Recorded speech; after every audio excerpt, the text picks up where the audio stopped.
Hello, my name is Madeline Shue, and I'm the Associate Director of Disability Resources at Longwood. Today, I'm going to be talking to you about what is needed to register, so let's get started. If you go to our website here, longwood.edu/disability, and you scroll down, the first picture you see is Brock Hall. That is the building in which we are located. So if you're ever on campus, you'll be able to find us. If you go under the important forms, you'll see the new registration form. And when you click on this, it pulls it up for as a PDF.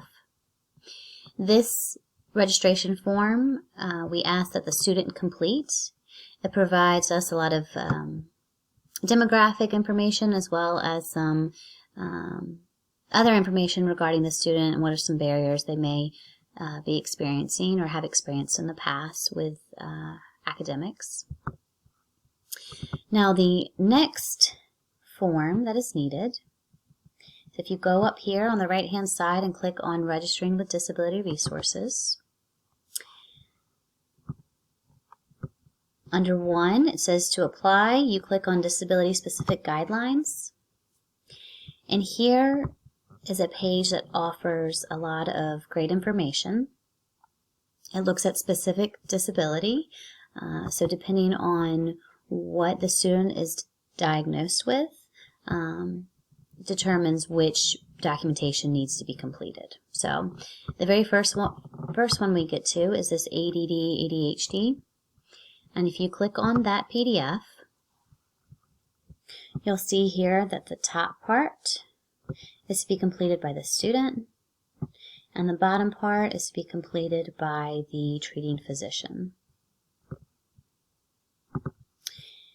If you go back and continue to scroll down, you'll see blind visual impairment, chronic health, deaf or hard of hearing, learning disability, physical disability, psychiatric or psychological disability, or head injury or traumatic brain injury. I receive a lot of questions in regards to learning disability, so when you click on this, it provides some information regarding what is needed in order to register with our office. A lot of people reach out and ask whether IEPs and 504s are what is needed, and that is a wonderful historical documentation that can be provided along with the psychological and educational testing. So just keep that in mind.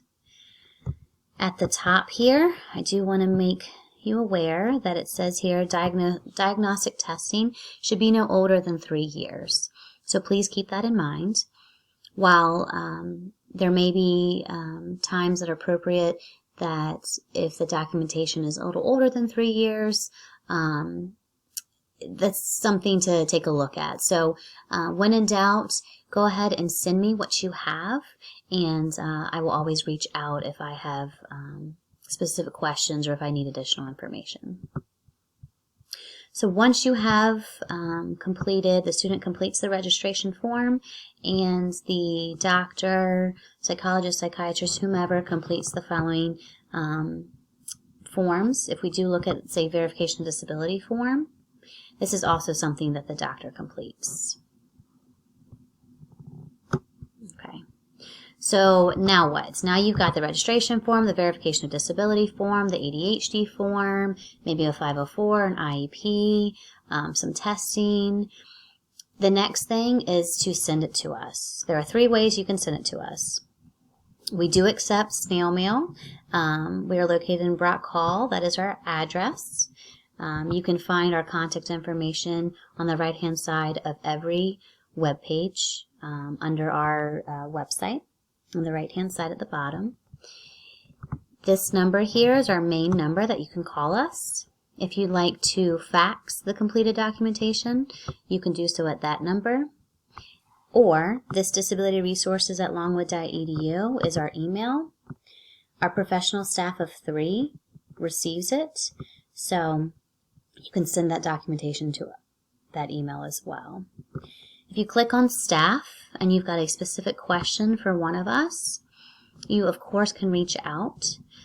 Sue Dockery is the assistant director, and she's in charge of our testing center. Dana Kieran is our director and ADA coordinator.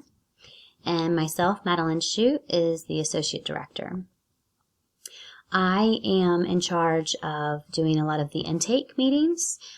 Dana will complete some of the intake meetings if needed.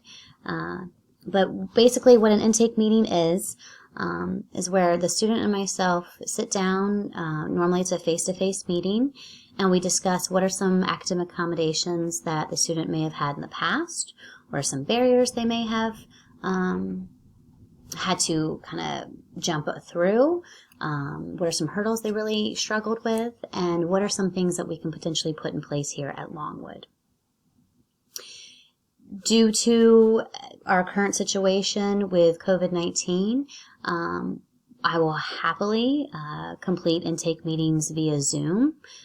So moving forward, the summer and so forth, that is another great way to be able to still have an intake meeting with students moving forward. So if you have any specific questions, like I said, feel free to reach out to any one of us or this disability resources at longwood.edu email. Okay? Thanks so much. Take care.